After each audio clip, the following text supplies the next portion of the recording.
Welcome back to MMA Al Dente. I am the guy who picked Laverne Clark to defeat Fabiano Iha. And I'm here to talk about Mike Breeden versus Terrence McKinney. Breeden is 34 years old, 10-5 as a pro, and he's got the same height, but he's giving up 3.5 inches of reach to 28-year-old McKinney, who is 13-6. McKinney, I say it every time, he's a first-round monster. 13 wins, 13 finishes, 8 via submission, 5 via knockout. The knockouts are all knockouts, and the submissions are pretty much all rear naked chokes, the overwhelming majority of them. He does have a heel hook somehow in round 3. But every one of his finishes, aside from that one I just mentioned, all come in round 1. He's a round 1 monster. And on the flip side of that, you take him out of round 1, and his record is something like fucking 1-5 or some shit. I don't know. It's abysmal. He's got bad cardio, a bad chin, a lot of vulnerabilities, and no matter who he's fighting, he could be fighting a pure jiu-jitsu guy, Rani Yahya. I'll be betting on round 2 and 3 TKO for his opponent. And I will be doing that here at expected long odds for Mike Breeden, who is plus 225. That's his money line. Breeden's got good hands. He's a dangerous guy on the feet.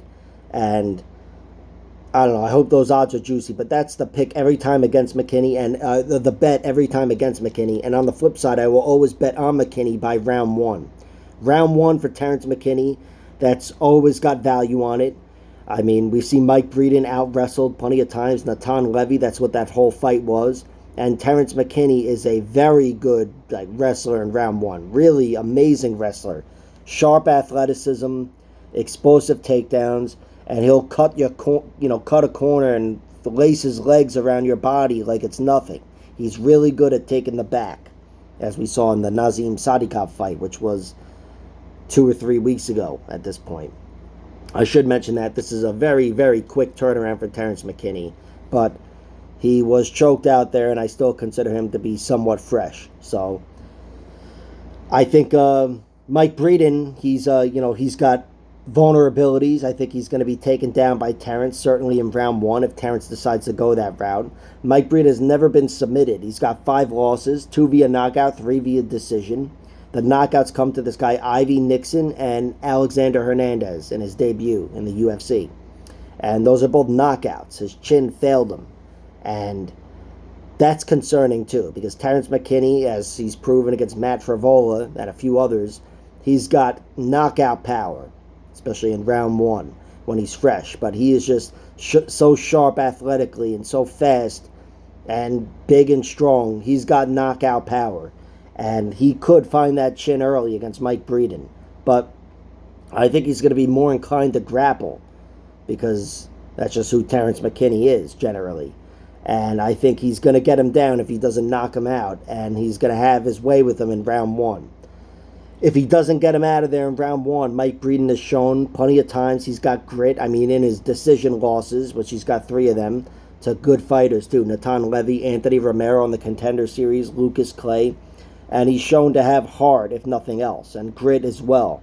He's also gotten some late finishes via strikes. Knocked out Brandon Jenkins with a flying knee in round 3.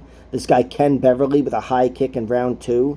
As well as this guy Chet, or whatever his name is. Got him out of there in round 3.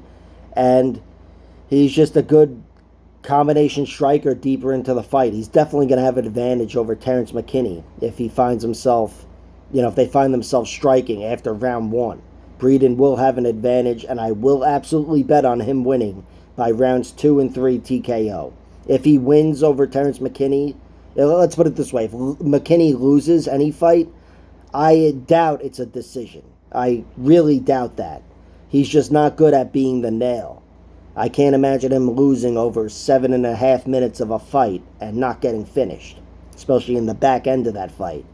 So I will be betting on Breeden, and I will be betting on Terrence McKinney via first round finish. The knockout's possible because that's how Breeden's been finished in his 2 fights, but I think, gun to my head, submission would be more likely, and of course it'd be a rear naked choke for Terrence. So I'll be looking to play round 1 probably flat, and round 2 and 3 TKO for Mike Breeden. And a pick, if I'm forced to give a pick, I'll go with Terrence McKinney round 1. But bear in mind, that's what I picked for Nazim Sadikov and for Ishmael Bonfim. I think I'll always pick McKinney via round one, but I'll always bet against it as well. Like, share, subscribe, all that horse shit, and check out my other videos.